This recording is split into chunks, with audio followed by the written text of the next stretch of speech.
लोग भी मेरे साथ लगिए, थोड़े से ये जो फटकाव आया है वो सब दूर होगा। साहे बंदगी साहे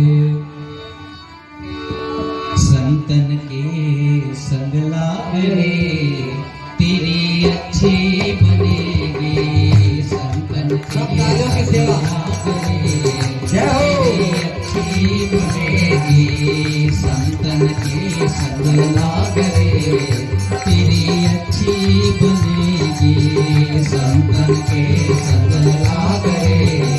ताली बजा के गाइए। अच्छी बनेगी तेरी बिगड़ी बनेगी, अच्छी बनेगी तेरी बिगड़ी बनेगी, अच्छी बनेगी तेरी बिगड़ी बनेगी, अच्छी बनेगी तेरी बिगड़ी बनेगी। संतन के संग लाग रे, तेरी अच्छी बनेगी संतन के संग लाग रे, तेरी अच्छी संतन के संग लाग रे, तेरी अच्छी बनेगी संतन के संग लाग रे, तेरी अच्छी बनेगी। हंसन की गति हंस ही जाने, हंसन की गति हंस ही जाने, हंसन की गति हंस ही जाने, हंसन की गति हंस ही जाने। क्या जाने कोई कागरी तेरी अच्छी बनेगी, क्या जाने कोई कागरी तेरी अच्छी बनेगी संतन के संग लाग रे, तेरी अच्छी बनेगी संतन के संग लाग रे। वो एक कहावत है ना, ठग जाने ठग ही की भाषा। तो संत की क्या महिमा है वो संत का सत्संग करने वाले जानते हैं, संत के करीब रहने वाले जानते हैं। उसी बात को साहिब कह रहे हैं कि हंसन की गति हंस ये जाने, क्या जाने कोई कागरे। तो जो नहीं आते उनको देख के परेशान मत होना, आप अपने मार्ग पर बने रहिए। आपको जो फल मिलेगा वो आपको ही मिलेगा, उसको नहीं मिलेगा, है ना। इसीलिए साहिब जी कह रहे हैं हंसन की गति हंस ही जाने।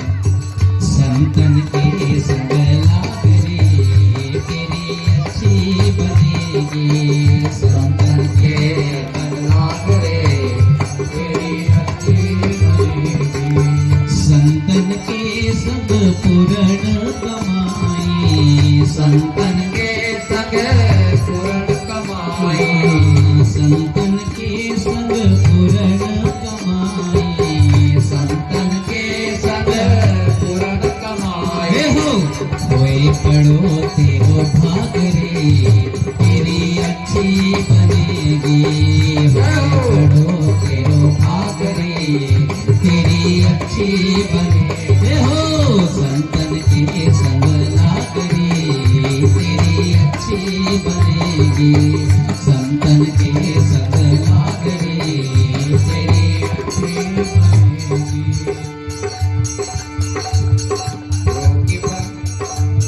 ध्रुव की बनी प्रहलाद की बन गई, ध्रुव की बनी प्रहलाद की। मुझे ऐसा लगता है कि आप सब ध्रुव की कहानी जानते होंगे, प्रहलाद की कहानी जानते होंगे। दोनों कोई जब दोनों अपने जीवन से परेशान हो गए थे, एक माँ बाप, दोनों कोई माँ बाप से परेशान थे। एक तो बाप से परेशान थे, एक मौसी माँ से परेशान थे।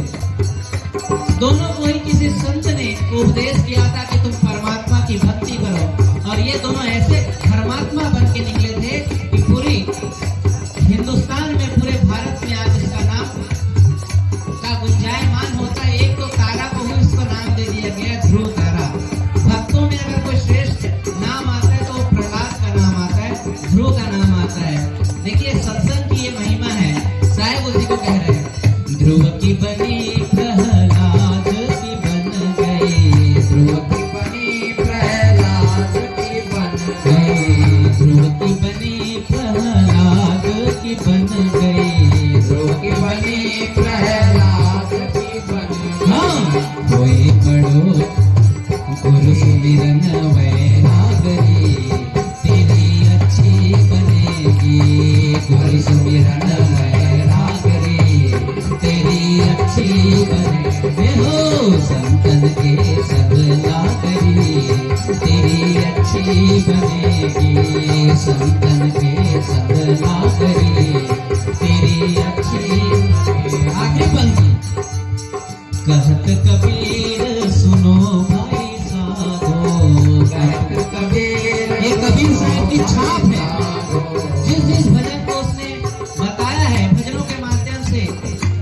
देश गया है वहां पे कबीर साहब ये पंक्ति लगाते हैं और सबको साधने के लिए बोलते हैं, सबको साधक के रूप में समर्पित करते हुए, संबोधित करते हुए कहते हैं, कहत कबीर सुनो भाई साधो, कहत कबीर सुनो भाई साधो, कहत कबीर सुनो भाई साधो, कहत कबीर सुनो भाई साधो, नाम भजन में लाग रे तेरी अच्छी बनेगी, नाम भजन में लाग रे तेरी अच्छी बनेगी, हो संतन के संग लाग रे तेरी अच्छी बनेगी, संतन के संग लाग रे तेरी अच्छी बनेगी, संतन के संग लाग रे तेरी अच्छी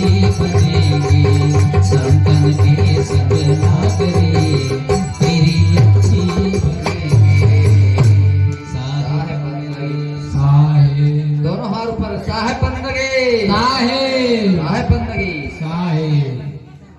एक राजा था, राजा का बहुत बड़ा राज्य था और उस राज्य में कोई अचानक चोरी कर भी नहीं सकता था, लेकिन एक आदमी को बहुत बहुत बहुत धन की जरूरत पड़ी और उसने देखा, आसपास देखा कि कहां से मुझे धन मिल जाए, किसी को मांगो तो फुकट में 1 रुपया भी कोई देने वाले नहीं है, फ्री में। तो दिमाग गया, सबसे सस्ता रास्ता मिलता था, कहीं चोरी कर ले। तो चोरी करे तो किसको करे, उसको भी पीड़ा होगी। तो उसने दिमाग लगाया कि राजा के पास बहुत ज्यादा धन होता है, अगर मैं वहां से कुछ ले लूं तो राजा को कोई बहुत ज्यादा फर्क पड़ने वाला नहीं है। अरे एक तालाब है, बड़ा सा पानी, जलाशय, पोखरा से कोई 1 बाल्टी पानी निकाल ले तो क्या पोखरा को फर्क पड़ता? नहीं पड़ता।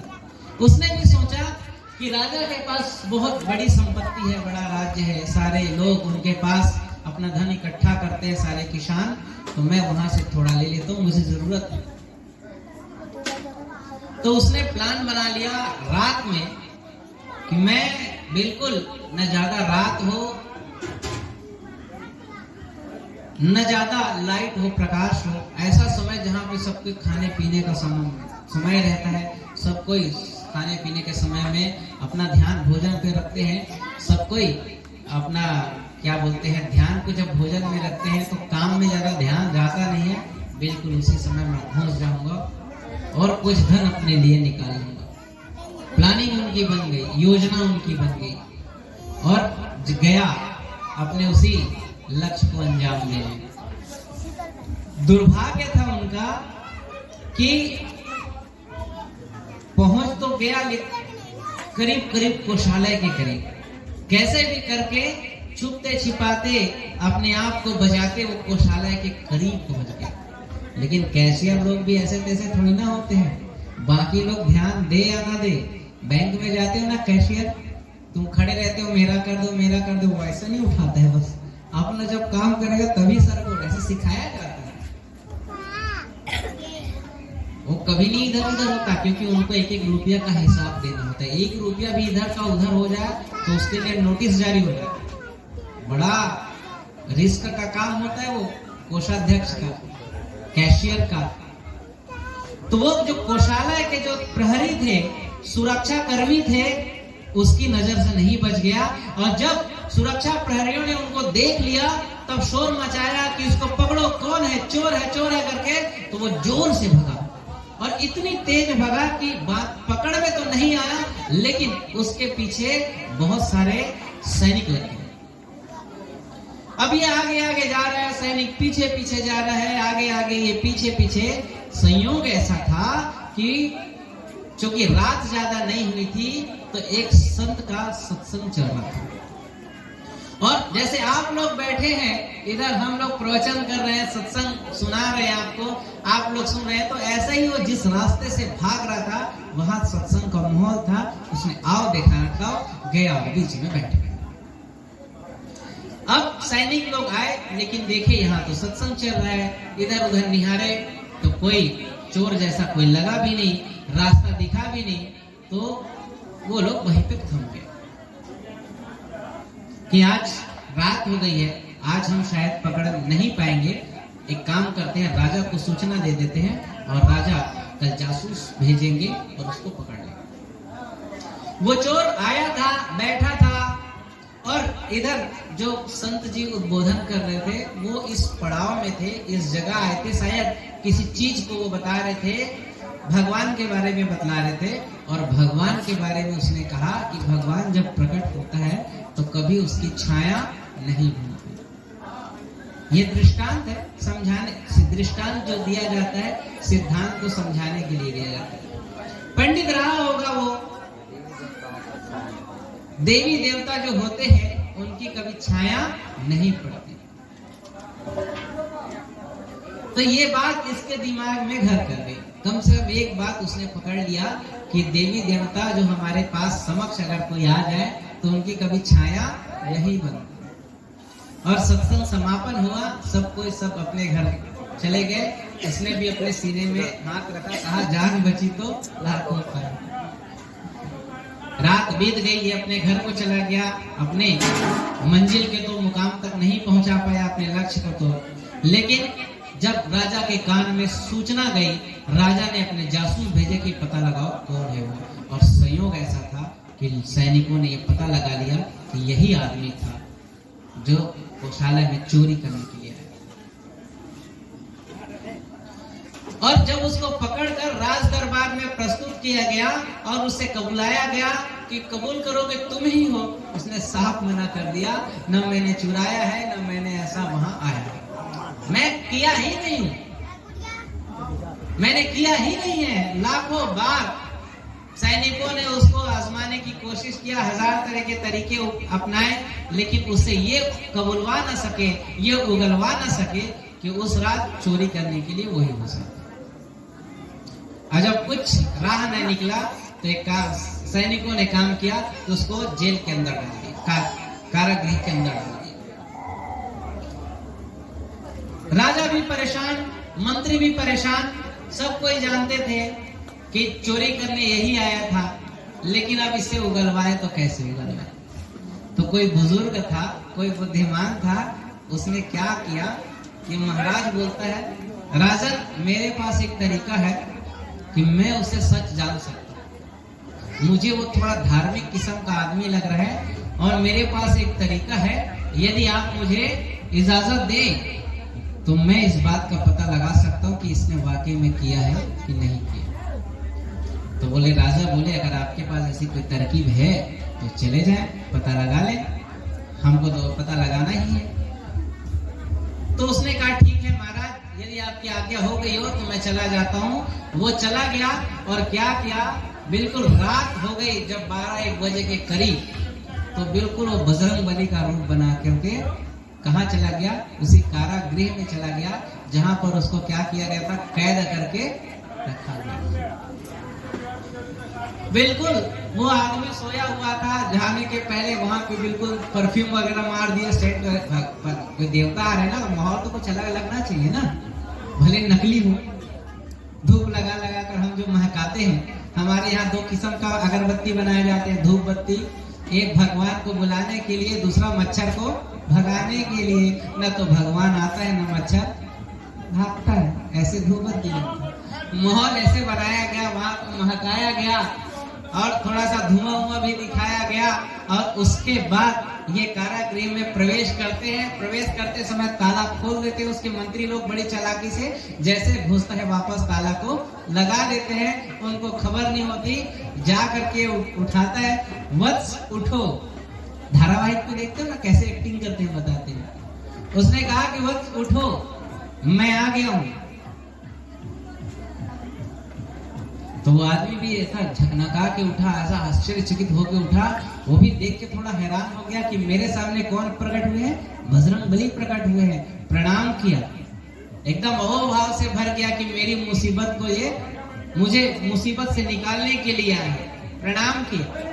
और उसके बाद इसका प्रश्न था कि तुमने, राजन तुमको प्रश्न पूछ रहे हैं, तुमने चोरी किया है और तुमसे वो कबूलवाना चाह रहे हैं, लेकिन तुम क्यों नहीं कबूल?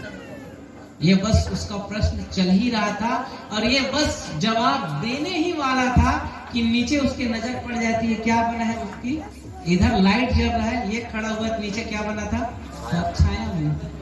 और जैसे ही वो छाया को देखता है, परछाई को देखता है, इसको क्या दिमाग में आता है, वो महाराज की बात, क्या देवी देवता की कभी छाया नहीं बनती है। इसका माथा ठनक जाता है और उसके बाद फिर से बोल देता है, न मैंने चोरी किया है, न मैंने चोरी करने के लिए यहाँ आया।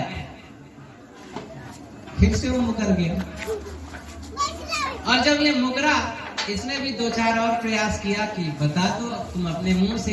जब ये कुछ भी उगलवा ना पाए, इसके इच्छा के मुताबिक, जो बजरंगबली बन के आया था उसकी इच्छा के मुताबिक जब उसको जवाब नहीं बना तो वो वापस चला गया। लेकिन इसके जीवन में, ये जो कैदी बना था, इसके जीवन में क्रांति घट गई। उसने कहा कि आज तो हम बच गए, एक बार अगर कबूलवा जाता कि मैंने ही चोरी करने के लिए वहां पे प्रवेश किया था, तो राजा सीधा हमको कहां पे लटकाते, फांसी पर लटकाते। उनके दिमाग की आंखें खुल गई। उसने सोचा, सत्संग की केवल एक बात यदि मेरे प्राण को बचा सके, सत्संग की अगर एक छोटा सा ज्ञान, छोटी सी पंक्ति यदि मेरी जान को बचा सकती है, तो यदि मैं सत्संग में जाऊं तो पता नहीं मुझे कौन सी संपत्ति मिल जाएगी। वो आदमी हमेशा संत के शरण में चला गया, गुरु बना लिया और उसके बाद उसकी जिंदगी ऐसी पलटी कि वो लाखों के मालिक बने। हमारे पास जितना धन आता है हम उसको ही संभाल नहीं पाते, उल्टा पुल्टा खर्च करते रहते हैं। 4 आना की आय है, 50 पैसा कमाते हैं, 1 रुपया कमाते हैं, 2 रुपया हमारा खर्च होता है। अनाप शराब, शराब में नहीं खर्च करना चाहिए। शराब पीते रहते हैं, गांजा पीते रहते हैं, तंबाकू खाते रहते हैं, खैनी रगड़ते रहते हैं, माताएं गुटखा घिसते रहती है। ये जिंदगी के लिए कोई जरूरत की चीजें नहीं है। जरूरत की चीजें तो भूख मिटनी चाहिए, भोजन है तो भोजन सबके लिए उपलब्ध होता है। ऐसे व्यर्थ चीजों में जब हम खर्च करते हैं, अपना समय देते हैं, अपनी शक्ति देते हैं, तो ऐसे आदमी को कंगाल होने से कोई बचा नहीं सकता। और सत्संग केवल यही पे आप लोगों को सीख देता है कि सही तरीके से जिए, सही तरीके से खाए पिए। आचार शुद्ध होता है तो विचार शुद्ध होता है, विचार शुद्ध होता है तो व्यवहार शुद्ध होता है। और जिस आदमी का व्यवहार शुद्ध हो गया, उसको जिंदगी में आगे बढ़ने से कोई रोक नहीं सकता, उसके कल्याण में कोई बाधा बन ही नहीं सकता। ये सत्संग की महिमा होती है, ये संत की महिमा होती है। तो निश्चित ही राम दिवस जी एक भागीरथी का काम किए हैं और आप सब उस गंगा में डुबकी लगा रहे हैं। पूरे रामगढ़ा वासियों को मैं धन्यवाद देता हूँ।